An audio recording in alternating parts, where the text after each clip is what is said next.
سبيل الدموع سبيل مريح تنهد يا صاحي كي تستريح وبث الدعاء الخفي الصريح يسعك الفضاء الرحيم الفسيح. امت مسلمہ کی طرف جب ہم نظر دوڑاتے ہیں تو اس کے ایک داستان ہے عروج کی اور پھر زوال کی. ایک وقت وہ بھی تھا کہ امت مسلمہ کی ترقی کا یہ عالم تھا کہ خلیفہ وقت پاس سے گزرتے ہوئے بادل کو دیکھ کے کہتا ہے جہاں بھی جا کے برسے گا میری ہی سلطنت ہوگی، کہاں تک تم جاؤ گے جاؤ. اور آج یہ وقت ہے کہ ہمیں سر چھپانے کو جگہ نہیں مل رہی ہے. کہنے کو 58 آزاد ممالک ہیں لیکن کوئی ایک بھی شاید آزاد حقیقی معنوں میں نہیں ہے کہ اپنی کرنسی کے اعتبار سے، اپنی معیشت کے اعتبار سے، اپنی سیاست کے اعتبار سے.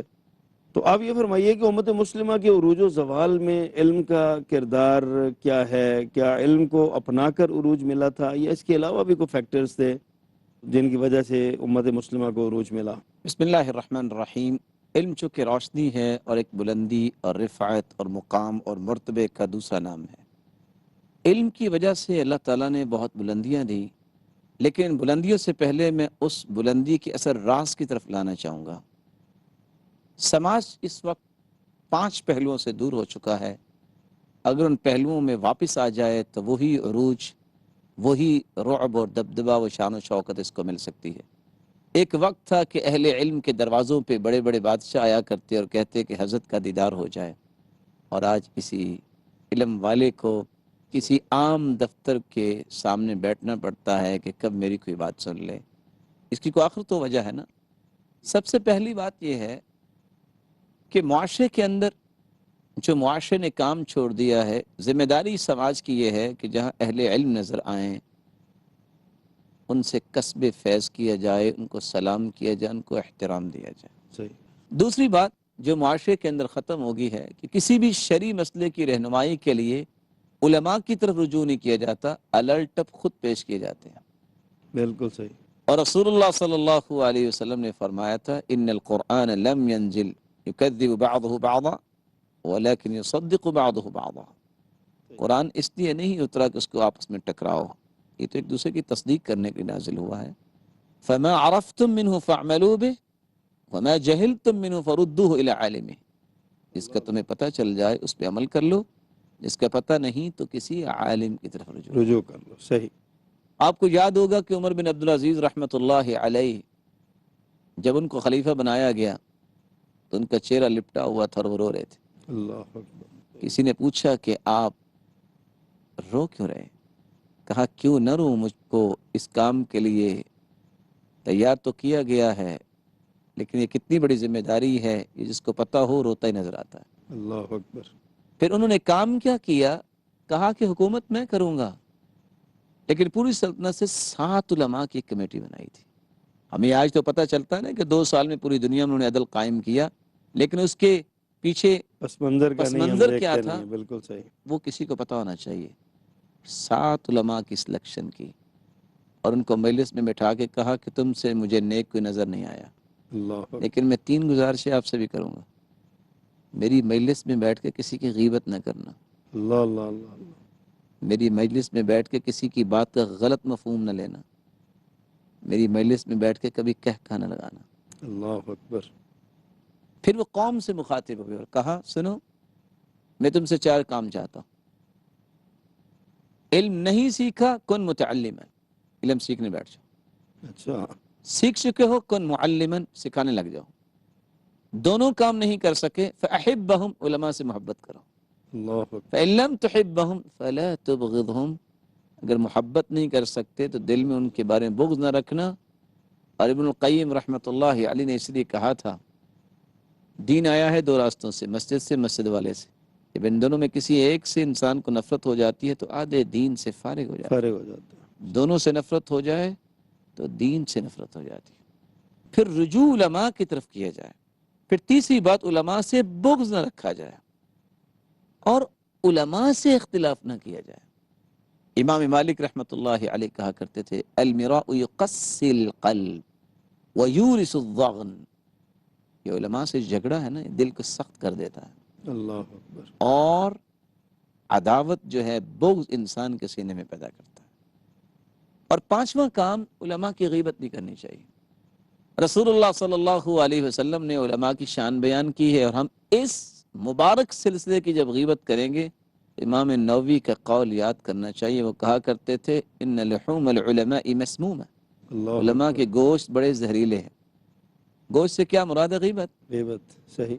ولا يغتب بعضكم بعضا أيحب أحدكم أن يأكل لحم أخيه ميتا فكرهتموه من شم مرضا ومن أكل مات.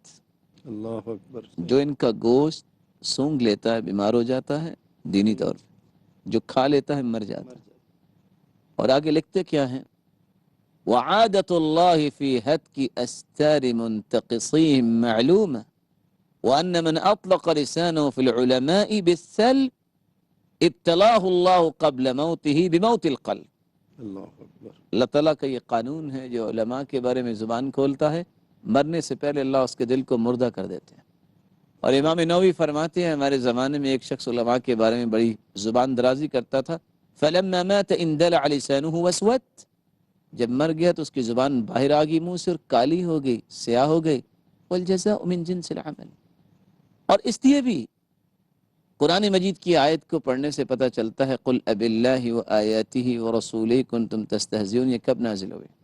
جب ایک شخص نے یہ کہا ما ہؤلاء القراء، دیکھو ان قراء کو، قرآن پڑھنے والوں، اجبننا عند اللقاء، جب کوئی جنگ ہوتی ہے بڑے بزدل نظر آتے ہیں اور کھانے میں بہت شیر ہوتے ہیں. تو صحابی نے کہا کذبت لعمر اللہ، اللہ کی قسم تم جھوٹ بول رہے ہو، اہل علم ایسا نہیں ہو سکتے. میں ابھی اللہ کے رسول صلی اللہ علیہ وسلم تک یہ بات پہنچاتا ہوں. سامنے ہی خیمہ تو وہ دوڑ کے گئے، لیکن جبریل امین ہوا اور فضاؤں میں تیرتے ہوئے پہلے پہنچ چکے تھے. اور آیت کون سی نازل ہوئی؟ قل اب اللہ و آیاتی و رسولہ کنتم تستہزئون، اللہ سے مذاق کرتے ہو، اللہ کی نشانیوں سے مذاق کرتے ہو، اللہ کے رسول سے مذاق کرتے ہو.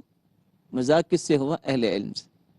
رسول اللہ صلی اللہ علیہ وسلم نے فرمایا ارتحلوا، جس جگہ پہ اہل علم کی گستاخی ہوتی ہے میں وہاں بیٹھنا پسند نہیں کرتا. اللہ اکبر. اور وہ شخص دوڑ کے آیا، آپ اونٹنی پہ بیٹھ گئے اور کہہ رہے تھے یا رسول اللہ صلی اللہ علیہ وسلم انما ہی سوالف، اللہ کے رسول میں تو بس مذاق کر رہا تھا. قال قل اب اللہ و آیاتی و رسول کنتم تستہزئون، آپ نے بات نہیں سنی اور اونٹنی دوڑا دی. پتھر اڑ اڑ کے اس کو لگ رہے ہیں اور فرما رہے ہیں تم اللہ سے مذاق کرتے ہو. اللہ اکبر. اللہ رب العزت نے اہل علم کے مذاق کو اپنا مذاق، اپنی نشانی اور اپنے پیغمبر کا مذاق کر دیا. معاشرہ جب تک اس بات کو سمجھتا نہیں ہے اس وقت تک روحانیت آئے گی نہیں. اس حکیم پہ اعتماد نہیں، اس کی پڑیا اثر کیسے اثر کرے گی؟ کیسے کرے گی؟ بالکل صحیح. اور دیکھیے جب اعتماد تھا، آج کون نہیں جانتا محمد بن زکریا الرازی کون تھا، البیرونی کون تھا؟ یہ مسلمان نہیں تھے. 150 کتاب میتھ پہ لکھی ہے تو البیرونی اکیلے نے لکھی ہے. وہ علی سینا کون تھا؟ 760 جڑی بوٹیوں پہ تحقیق کر کے، ریسرچ کر کے تھیسس لکھا اور یورپ کی یونیورسٹیوں میں اسی کو ٹرانسلیٹ کر کے پڑھایا جاتا رہا. اور یہ محمد بن زکریا الرازی جو اس نے اس وقت دنیا کے سامنے پیش کیا تھا، یہ معدنیات ہیں، یہ نباتات ہیں، یہ حیوانات ہیں اور یہ ماخوذ ہیں، 4 گروپ بنائے تھے. آج کے 5واں گروپ نہیں پیش کر سکا. یہ بیرونی اسلام آباد سے 100 کلومیٹر کے فاصلے پر پنڈ دادن خان جو جہلم کی ایک تحصیل ہے، وہاں بیٹھ کے اس نے زمین کا نصف قطر نکالا تھا، 6338 کلومیٹر. پوری دنیا کے سائنسدان اکٹھے ہو کے انہوں نے نکالا ہے. کیا فرق نکالا ہے؟ جس نے ایک گاؤں میں بیٹھ کے نکالا. مسلمانوں کو اللہ تعالیٰ نے ترقی دی جب ان کا علم پہ اعتماد تھا اور علم کی طرف رجوع تھا. اللہ نے ان کو ایسے ایسے کمالات سے نوازا کہ آج دنیا اس کی نظیر پیش نہیں کر سکتی. اور جب بغداد کے اندر جو بہت بڑی لائبریری تھی، جب ہلاکو خان اور چنگیز خان نے حملہ کیا ہے، تو جب اس پوری کی پوری لائبریری کو دجلہ کے سپرد کیا گیا، لکھنے والا لکھتا ہے کہ دل تھام کے بیٹھو، 16 دن تک دجلہ کا پانی سیاہ رہا. اللہ اکبر. اور گھٹنے گھٹنے گھوڑے جو ہیں مسلمانوں کے خون میں دوڑے. کس وجہ سے؟ جب اس منصب پہ مسلمان خوش نہیں ہوئے. اور ایک مسجد میں بیٹھے پڑھانے والے پڑھا رہے تھے، اور جب وہ آیا جرنیل تو اس نے بات ہی نہیں سنی. موت تو آنی ہے. اس نے کہا اس کا امتحان رات کی تاریکی میں لیں گے۔ اچھا، مورخ لکھتا ہے رات کی تاریکی ہوئی، اشرفیوں سے بھری ہوئی ایک تھیلا پیش کیا گیا، مسکرا کے کہتا ہے چونکہ اس کی ٹانگ میں تکلیف تھی تو وہ لمبی ٹانگ کر کے پڑھا رہا تھا۔ اس نے کہا الذی یمد رجلی لا یمد یدی، اللہ اکبر۔ جو تیرے جیسے کو دیکھ کے ٹانگ لمبی کر سکتا ہے وہ ہاتھ نہیں بڑھا سکتا۔ اس وقت اس نے پیچھے ہٹ کے سلوٹ کیا تو کہا تیرے جیسے اگر 10 ہوتے تو آج بغداد کا ہم تاراج نہ کر سکتے۔ میں یہاں پہ نہ ہوتا۔ بہت شکریہ قاری صاحب آپ کا۔ ناظرین کرام، آپ نے بڑی ہی فکر انگیز اور دلچسپ گفتگو سماعت فرمائی ہے۔ یقیناً امت مسلمہ کے زوال میں بھی علم کا کردار ہے اور عروج میں بھی علم کا کردار ہے۔ ناظرین کرام، آئیے اپنے علم کی طرف رجوع کریں، علم حاصل کریں۔ علم ہمیں پیغام دیتا ہے، علم ہمیں سبق دیتا ہے ترقی کا، عروج کا، کامیابی کا، وقار کا، عزت کا، مقام کا، مرتبے کا۔ اگر ہم علم کے ساتھ جڑ گئے تو یہ سارا کچھ ہمیں ملے گا، اور اگر علم سے ہم نہ جڑے تو ذلت کے یہ تاریکیاں جو ہیں اس کے دن طویل ہو جائیں گے، اور یہ ہمارے دن بھی ہماری راتیں ہی رہیں گی۔ آئیے علم کی طرف، آئیے کامیابی کی طرف، آئیے نجات کی طرف، آئیے علم کے ساتھ عزت کی طرف۔ اللہ ہمیں عمل کرنے کی توفیق دے۔ اللہ کے دین کی دعوت اور لوگوں تک پہنچانے کے لیے اس ویڈیو کو ضرور لائک، شیئر، کمنٹ اور سبسکرائب کریں۔